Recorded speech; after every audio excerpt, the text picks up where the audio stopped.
Hello everyone. Oh, let me remove that. It is for something I've been working on. Okay, let me remove 1 second. There you go. Yesterday, after the season 1 reveal, I hope hype everyone one way or another. Blizzard add a hotfix, okay, to the server. Forget about all this text going on here, okay? The important thing when we're here is because of this part right there. Helltide chests can now drop unique items, okay? This is the patch they did yesterday. And with that, now in Helltides, players could find uniques. I thought it was like that before because I found uniques in Helltides, but now I thought about it.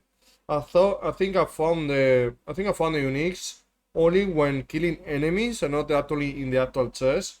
Very weird, but whatever. Because I did find temerities, for example, in Helltides, just not in front of the chest. I don't think.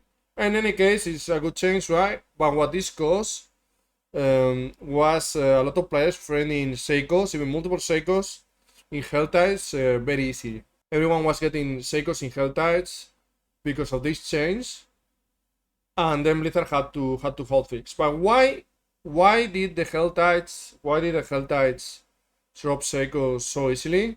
What happened for Sakos to appear like that out of nowhere? Because just adding uniques to Helltides, right, shouldn't really be a big problem after all, right? Something that seems fair and seems good for the game. So why everyone was finding Sakos? I wanted to explain that, okay? For that, we're gonna explain on Paint, the best program ever for video game analysis. Everyone knows that, okay? So I'm gonna explain how drop rates work in the different Diablo games. Very quick, don't worry about it. We have Diablo 2, okay? Best game ever, worst game ever, depending where you come from, whatever, right? We have this game. How do the drops work, right?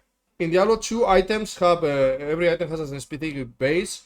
What is a base? Bases are basically the type of item it is. It goes beyond helmet, chest armor. Okay, the specific helmets, there are specific chest armors, there are specific weapons you can find. So that's are the bases. So in the case, for example, of Harlequin, that is the real name of the unique. Okay, Seiko is the base. Okay. So, Seiko in reality is not a unique item. Seiko is any helmet that is a specific base. So, for example, in Diablo 2 you have Seikos, right? You have Seikos that are white quality. That means doesn't have any property, right? Then you have ones that are magical, right? Then you have the ones that are rare. And then you have the unique Seiko, that is what we know as Harlequin, okay? Everyone in the community calls it Seiko because when the Seiko actually drops, it drops. When the Harlequin crest actually drops, the name it drops is Seiko and that has the unique color, right? So that's why the community just says Seiko. Seiko also is faster and the name is cooler, I guess. In any case, how does the drop rate, how does Diablo 2 itemization work? Some purists are gonna say, it's not really like that and all that, but basically you are farming monsters and a base drops, you know, from the old pool of bases. One of these bases will drop, okay, and depending on your magic find, that will set what type of quality it is. So you're gonna drop a Seiko and the magic find and the RNG involved, obviously. This is gonna determine if that's a Harlequin crest, a Seiko, right? What people know as Seiko, or it's just a useless item or maybe a rare. For example, when you're farming items, you're gonna have all these type of bases, right? You have weapons, you're gonna have shields, right? You're gonna have helmets, you're gonna have chest armors, you know, dropping left and right, and then RNG and a magic find, you know, based on your magic find and based on the RNG, will determine the quality of those items, right? That's more or less how it works. And then we have Diablo 3. How Diablo 3 works? Honestly, I don't know that well. As far as I know, honestly, it's not even that important for the explanation. But as far as I know, you have a chest, it opens, and then you get all these items, right? By the way, I forgot the quality here that is set item, you know, but in this case, it's not. I don't think this Seiko has a set item. No, it doesn't. Because it's the peasant crown that is the set, that is the cow. I haven't played Diablo 2 in a while, okay? But yeah, I don't think Seiko. So yeah, you have set items too. You can drop a set item, which sucks. Set item quality will be here, and there will be some interactions with okay, you want magic fun, but you get too much magic fun, your uniques might drop as sets, and you don't want that in some cases. It's a bit complicated. Diablo 2 is what is beautiful, but yeah, for the sake of argument, let's pretend there are no sets, because there are no sets in Diablo 4 yet. So let's say gray, magical, rare, and unique for now, okay? As far as I know, Diablo 3 works as follows. You open a chest and just everything drops, you know? As far as I know, it's not really, just drops, items drops, right? Ancestral or whatever, they just drop, right? Then we have Diablo 4, okay? How Diablo 4 works, and this is the key of the problem that was generated with the patch. The patch itself was fine. Finding uniques in Helltides is fine. The problem comes when you take consideration how the demonstration works in Diablo 4. In Diablo 4, technically, there are bases. There are different type of bases with different bases. You have realized you're gonna see items drop. They're gonna have a name, and once you pick them up, they're like identified automatically, and they'll have a different name. It's a bit annoying because sometimes you find two weapons, and then you go to the inventory, and the weapons have different names. And you're like, okay, where's the weapon I found that I wanted to check, right? So that's a bit annoying, but it works like that, and technically the base gets identified as you pick it up. On top of that, Diablo 4 has a, same as Diablo 3, has a specific, has a rig drop rate. The drop rate is gonna depend primarily in your class, okay? That's why class specific uniques are gonna drop way easier, right? It's because your class factors the type of unique, the type of unique you're gonna find, and the likelihood of the unique of your class they're gonna find, right? Like uniques of your class, you're gonna find them way easier. So we go from the point where there are bases, but they're not really relevant, right? They drop, they get identified, but the bases themselves are just random names that they put to the name. It's the item power and the affixes that set really the quality of the item. The base doesn't matter that much. The only exception to that is the weapons, obviously, where you have different type of weapons. But even that, they're not really bases. Because, for example, Diablo 2, obviously, you have different types of swords with different requirements. So maybe you want to make a high rune, for example, to hit with that sword because you wanted that to be your main weapon. You want a high level one. But you want, for example, to make a high rune that is not is utility. For example, call to arms. You want a low level sword, a base. Because that way you can wield it without having as much requirements text in this case. So even that technically weapons off hands in Diablo 4 has bases, in reality it doesn't either, right? They're just swords or daggers or whatever, but in reality they're not bases either. It's fine, I'm not saying it should be like that, I'm saying that's the thing.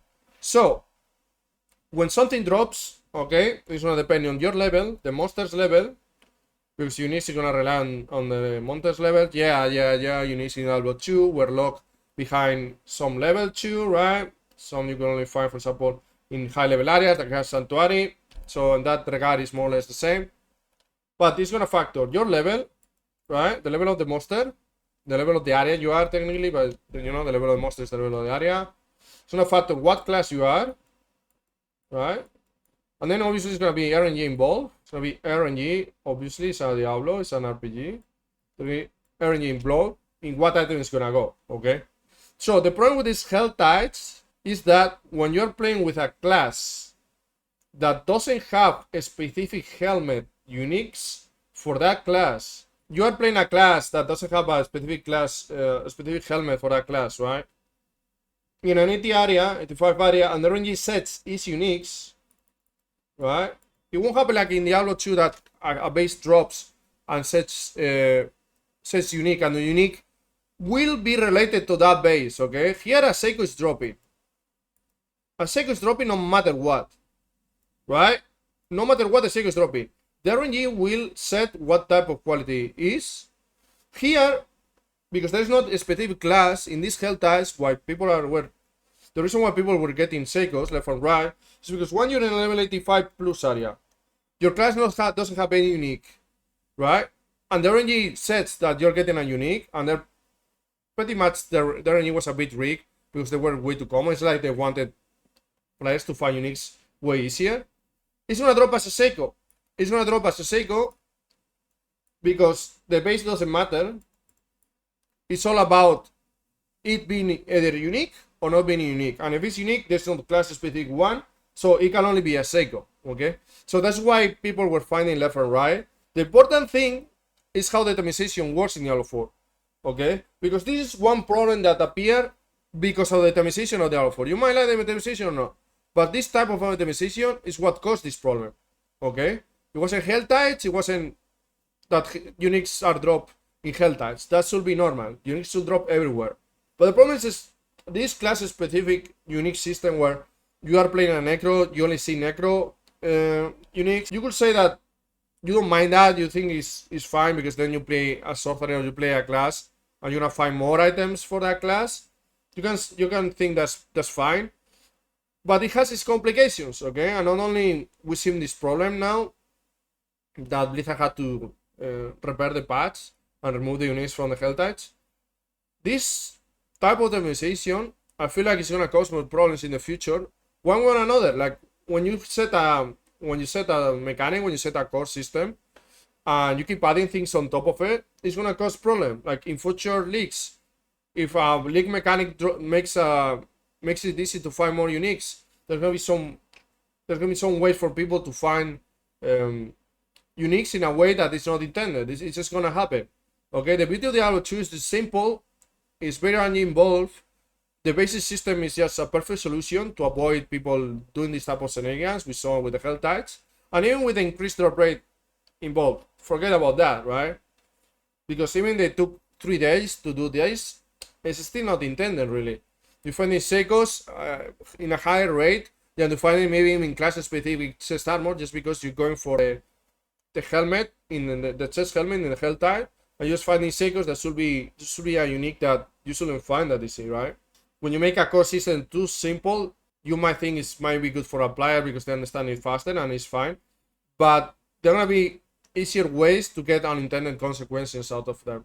Because in Diablo 2, if Helltides drop helmets, you make the base of the Shako rare, and that's it. You don't need anything else.